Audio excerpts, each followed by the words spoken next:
I pozdrav svima, dobrodošli na kanal Srpska pasta. Danas ćemo se baviti sa bogovima slovenske mitologije. Počinjemo sa Svarogom i danas je izvor sajt Slovenska mitologija. Svarog je vrhovni bestelesni bog, prastvoritelj svetloga neba pod čijim se svodom sve rađa i događa. On je praotac zemlje i svakoga roda i ploda, dakle svega na zemlji, ali i stvaralac kompletne veseljenja. Ovog boga su svi Sloveni smatrali prepunim slave i božanstva, jer upravlja nebom koje je iznad svega, a ipak sve obuhvata. Svarog spava i u snu, on je stvorio ovaj svet, koji je poverio Perunu i ostalim bogovima na čuvanje i upravljanje. On ne može neposredno delovati na fizičko i materijalno okruženje koje sanja, ali zato može da utiče na volju ostalih bogova i tu je njegov uticaj ogroman. Njegovo buđenje označit će kraj sveta.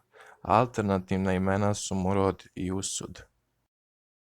Triglav.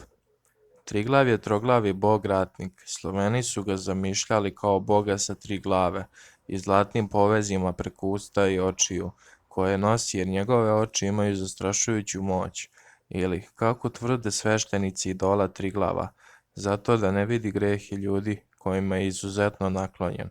Kako god bilo, na njegovim kipovima uvek su na sve tri glave pokrivene oči.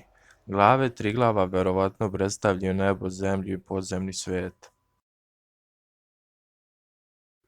Dajbog. U slovenskoj mitologiji Dajbog je bog sunca i vatre i verovatno prvi od bogova koje je Svarog stvorio, dakle njegov najstariji sin, pa se zato često i naziva Svarožić, alternativna imena Dažbog, Pripegalo, Rugnost, Horž, Koledo.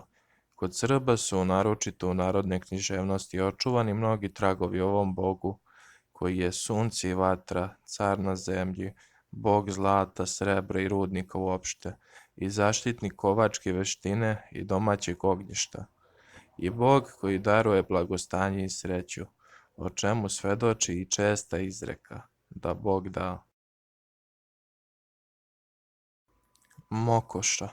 Mokoša slovi kao zaštitnica žena i ženskih poslova, posebno predenja, i kao upraviteljica devojačkih sudbina je boginja plodnosti.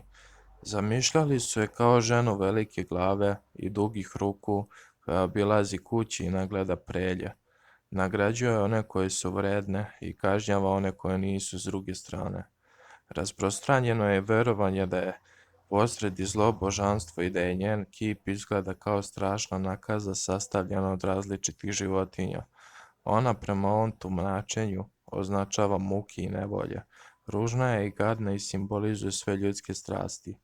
Ponegde je zovu Mokoš, Mokuša ili Mokš. Morana.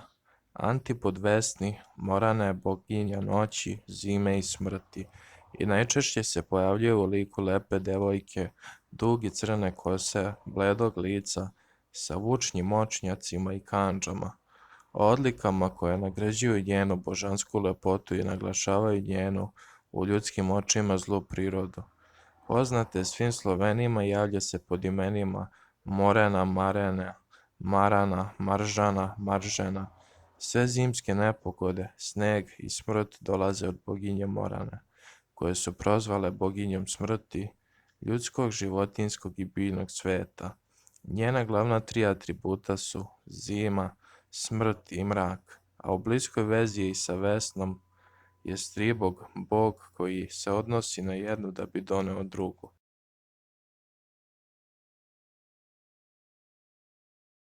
Hvala svima kojima se svidao klip. Nedeljom ću ovako izbacivati neki malo zanimljiviji klip koji se baš ne bavi creepypastama i tako to. Tako da hvala svima koji su gledali i vidimo se.